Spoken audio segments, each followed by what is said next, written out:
interstellar object whirling through our solar system is actually a nuclear-powered spacecraft sent by aliens to test how humans respond. That's what a noted astrophysicist believes might be the case, and he says an image from the Hubble telescope backs him up. Most scientists agree that the so-called Three-Eye Atlas is a comet from another solar system. But Harvard scientist Avi Loeb claimed on this show a couple of weeks ago that it could actually be some type of alien technology. Now, that's a controversial opinion all on its own. But he's now going a step further, arguing that the Three-Eye Atlas could be a nuclear-powered alien spacecraft. Loeb says the Hubble picture appears to show the object emitting its own light. The object also appears to lack something that all comets have in common, and that's a tail. So what is this thing exactly? Well, joining us now is Avi Loeb. He's the head of the Galileo Project, director of Harvard University's Institute for Theory and Computation. He's also the best-selling author of the book Extraterrestrial. Great to have you back on the show. So you now say this is not only an alien spaceship, but it's nuclear-powered? Why are you saying that? Well, thanks for having me. First, I should say that if the light that we observe from this object is reflection of sunlight, its size needs to be bigger than Manhattan Island, 20 kilometers or so. And there isn't enough rocky material in interstellar space to deliver a rock of that size earlier than 10,000 years from now. So the question is, what is it? And its orbit, the trajectory that it takes, is aligned with the plane of the planets around the sun to within 5 degrees. That's a chance of 1 in 500. And moreover, the timing. What does that tell you? What does that trajectory tell you? Well, it indicates that perhaps it was designed by some intelligence. That's something steering it. Not necessarily, but the trajectory itself was chosen to be such that this object will pass close to Mars, Venus, and Jupiter. The chance of that happening, the timing of its arrival is perfect for that, with a likelihood of 1 in 20,000. And so I'm just saying we should observe it. It doesn't look like it's a random occurrence. The size, the trajectory, the fact that it comes so close to 3 planets in our solar system, and actually it comes closest to the sun on October 29th, when the Earth would be on the other side of the sun. We won't be able to observe it. I'm analyzing right now the best image we have of it. We don't have any evidence for gas around it in the spectrum that was taken, but we do see some fuzz, some halo of scattered light around it in front of it. We're looking at the image now. What does that tell you, that halo of light around it? Right. So usually for comets, you see a cometary tail trailing the objects from behind because it's being pushed by the radiation from the sun. The dust particles are pushed to be behind, to lag behind the object. In this case, what we are seeing is a glow in front of the object. And I'm analyzing first, if this is caused by dust. The amount of dust is very little. Over 6 months, the amount of dust that will be ablated from the object to generate this glow is just less than a millimeter thick. So it could be just dirt on a solid surface of such an object. And the question is, what is the nature of this object? Of course, as it gets closer to the sun, we would get a better view of it. And we could use spacecraft like Juno next to Jupiter. I spoke about it with Congresswoman Anna Paulina Luna. She called me on the phone, and I gave her an update about the object. And she encouraged, in a formal letter, she wrote to the head of NASA, Sean Duffy, the Secretary of Transportation, to encouraging NASA to use Juno, which is next to Jupiter, to come close to Three-Eye Atlas when it will get there on March 16th, 2026. So Juno could gather some data, take some pictures of this thing? Yes, but also a camera that is next to Mars, because this object will come very close to Mars as well on October 3rd, 2025, and it will be within a distance of 29 million kilometers from Mars.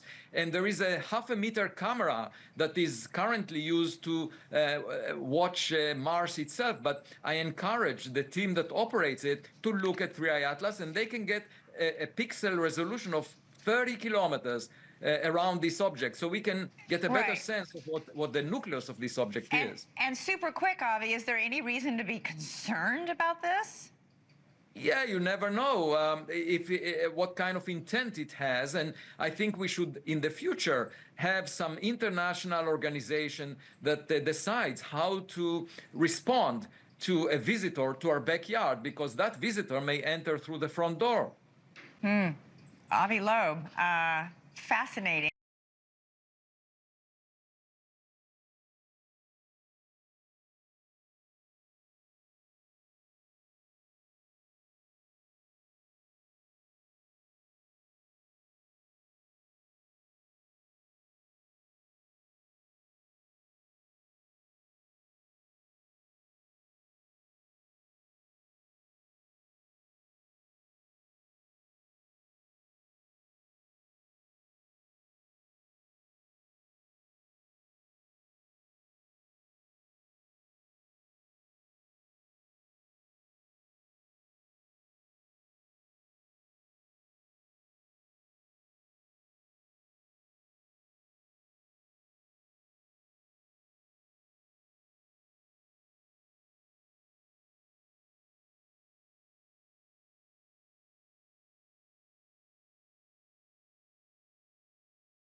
I got one more.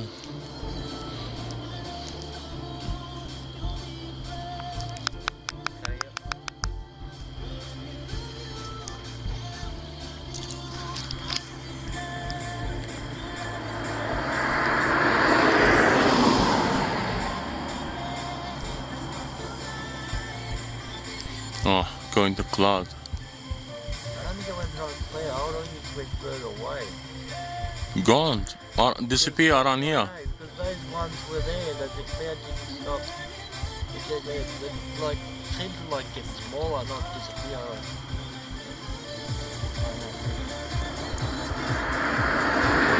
Where's gone? It was around here. Bloody disappear.